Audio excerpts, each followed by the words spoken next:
Assalamualaikum warahmatullahi wabarakatuh. Waalaikumsalam warahmatullahi wabarakatuh. Halo teman-teman, berjumpa kembali di channel podcast SMA Negeri 1 Bulu bersama saya Cindy. Kali ini saya sudah bersama narasumber kita. Beliau sudah tidak asing lagi bagi kita, yaitu yang terhormat Ibu Dewi Pratisindingsi, Sarjana Pendidikan, Magister Pendidikan, Ibu Kepala Sekolah SMA Negeri 1 Bulu. Selamat siang Ibu. Selamat siang. Selamat datang di acara podcast Manbul Bu Dewi. Bagaimana kabar Ibu hari ini? Alhamdulillah sehat. Alhamdulillah sehat ya Bu.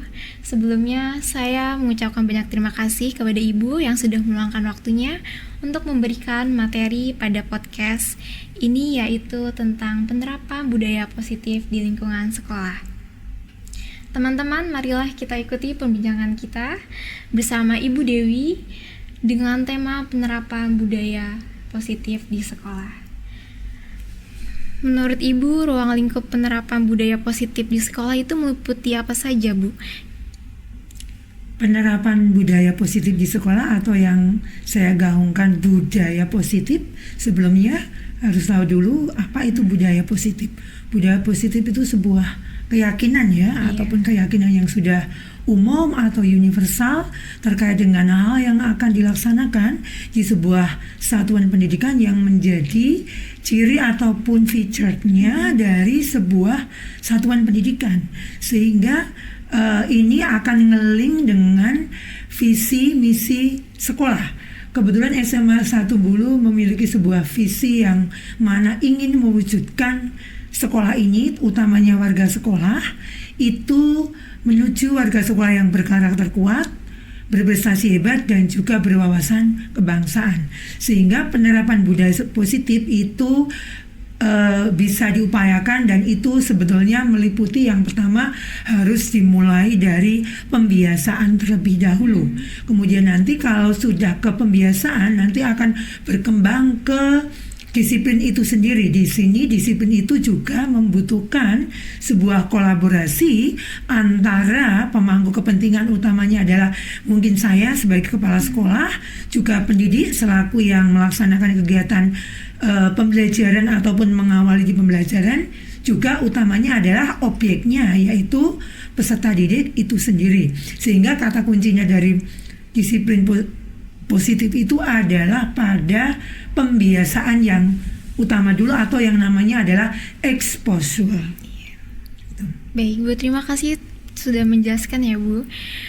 Hal-hal apa saja yang melatar belakangi dan tujuan apa yang diharapkan dari penerapan budaya positif di sekolah, Bu?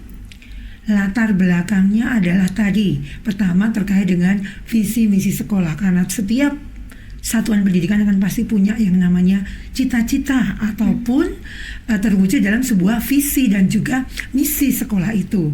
Untuk mewujudkan visi itu, maka tadi gerakan daripada pembiasaan budaya positif itu menjadi latar belakang utama. Kalau karakternya kuat, utamanya nanti dari pembiasaan itu akan membangun sebuah disiplin yang positif. Kata kuncinya adalah ingin latar belakangnya dari membentuk satuan pendidikan yang berkarakter itu dimulai dari disiplin yang positif dulu.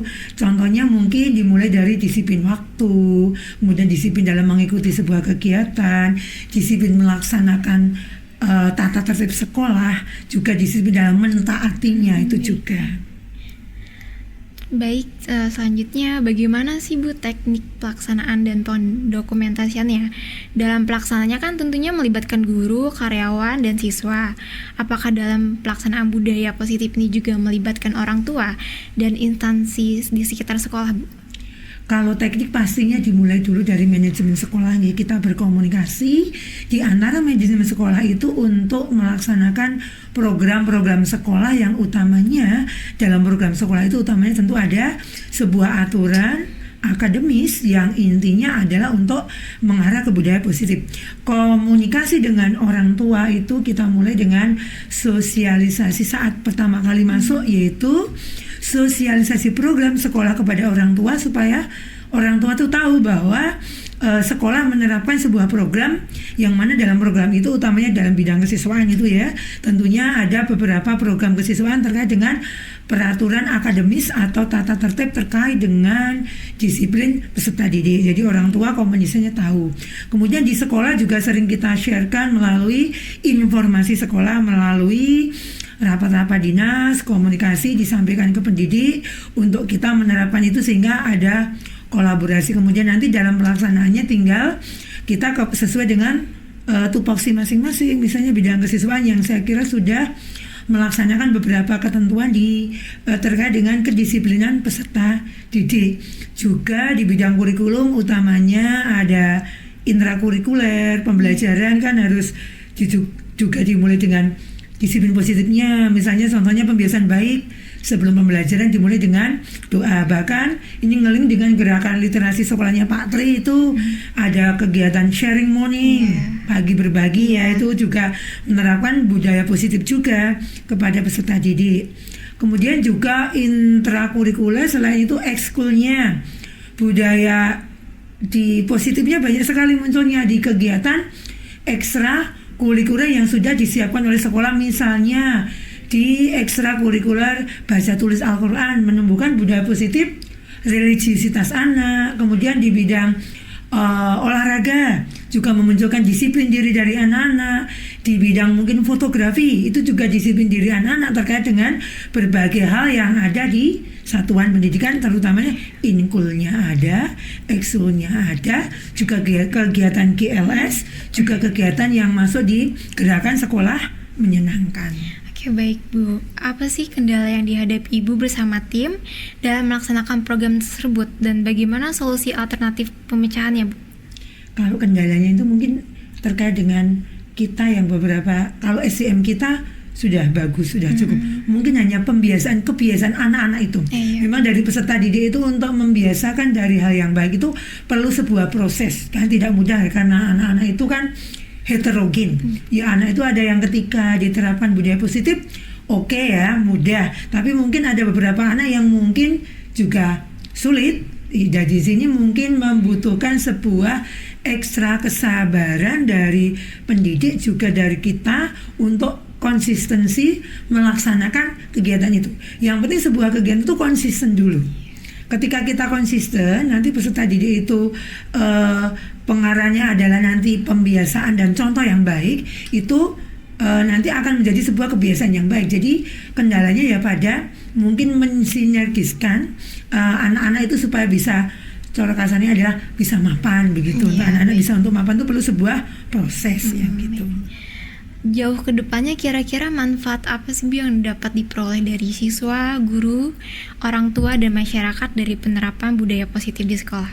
Manfaatnya ya, kalau disiplin diri utamanya itu kesuksesan kita itu tidak lepas dari disiplin diri. Bapak Ibu, coba dilihat nanti Bapak Ibu guru kita yang sukses ya, beliau dulu melewati masa-masa mungkin sebelum menjadi guru, kuliah mungkin, kemudian untuk menjadi ASN, menjadi guru itu perlu sebuah proses yang panjang. Dan saya yakin itu dimulai juga dari disiplin diri. Maka ketika proses disiplin itu dimulai dari kita pelajar, nanti ketika nanti anak-anakku nanti berkembang ke perguruan tinggi atau ke studi lanjut atau ke dunia kerja, kalau sudah memulai dengan disiplin nanti akan sangat bermanfaat. Intinya kan yang bersungguh-sungguh atau yang berdisiplin itu yang nanti akan yang sukses. Kesuksesan itu dimulai dari yang ketika lainnya tidur kita udah bergerak. Berarti gerakan kita itu harus dimulai dengan kedisiplinan kita gitu. Kita harus menilai orang luar ya, time is money. Itu betul, bukan masalah money itu uangnya, tapi orang luar itu sangat-sangat menghargai waktu.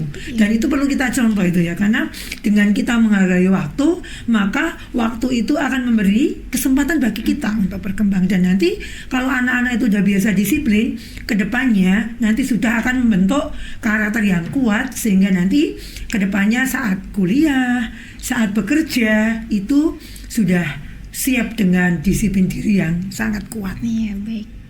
Terima kasih banyak Ibu sudah memberikan begitu penjelasan dan gambaran kepada kami tentang penerapan budaya positif di sekolah. Mudah-mudahan program kerja tersebut dapat berjalan dengan maksimal dan dapat memberikan banyak manfaat bagi kita para peserta didik. Terima kasih sekali lagi atas kesempatan yang diberikan pada kami, dan semoga SMA Negeri 1 Bulu semakin maju dan berkembang. Amin ya robbal alamin. Baik Bu, untuk mengakhiri podcast pada kesempatan hari ini, mari kita tutup dengan tagline SMA Negeri 1 Bulu. SMA Negeri 1 Bulu, berkarakter kuat, berprestasi hebat. Terima kasih. Wassalamualaikum warahmatullahi wabarakatuh. Waalaikumsalam.